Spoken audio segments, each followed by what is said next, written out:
I have a problem for you that statistically you cannot solve. Cause most people get it wrong even though it's easy, and I'll tell you why soon enough. So here we go. There are 4 cards in front of you, and each of these cards has a number on one side and a letter on the other. And there is a statement saying if a card has a vowel on one side, then it has an even number on the other side.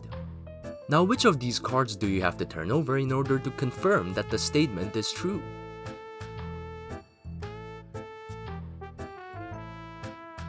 Pause this video if you need a moment to think.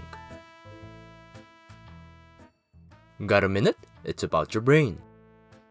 Before I reveal the answer, here is another quick problem. This time, you're a cop who walks into a bar, and you need to enforce the drinking age law, which states that you need to be at least 18 years old to drink alcohol. There are 4 people drinking in the bar, and you can already tell that one is drinking beer, one is drinking Coke, one is 40 years old, and one is 15.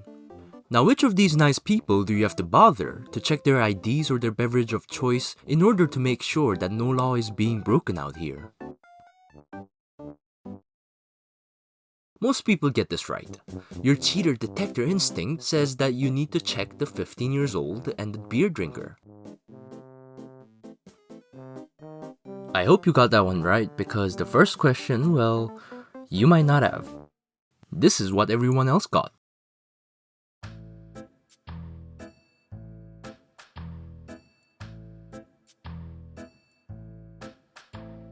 To confirm that this statement is true, you have to make sure that there is no instance that proves it to be false.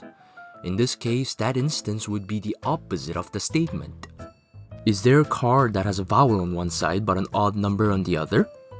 There are 2, and only 2 cards that could possibly have both a vowel and an odd number. The rest, D and 4, are neither a vowel or an odd number, so it doesn't matter what's on the other side of these cards. So if you said A and 7, you're pretty smart. But even then, I bet the answer didn't come to you intuitively, and you needed to do some deductive thinking. Hey, but remember, I said this question is supposed to be easy. That's because, to your surprise, unless you already figured it out, these 2 questions are the same questions, only framed in different contexts. One in abstraction and the other in people. A tricky question like this, if presented to you in a social context, can become much less complicated.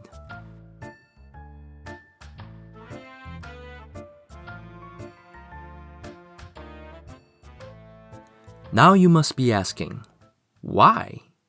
Leda Cosmides and John Tooby, pioneers of evolutionary psychology, theorized that the reason why one question seems much easier than the other is because our brains evolved to be much more attuned to policing social rules. And that our brains are much smarter and more sophisticated at solving problems in social context compared to that of, math. And to go one step further, it implies that human ability to reason was evolved in the first place to solve problems from social interactions. Which makes sense. If you let other people take advantage of you or cheat you, you were less likely to survive. That is, of course, if everything was in one way or another a life or death matter, like thousands of years ago. But that's not true in the 21st century, so perhaps today our human reasoning does belong on the blackboard.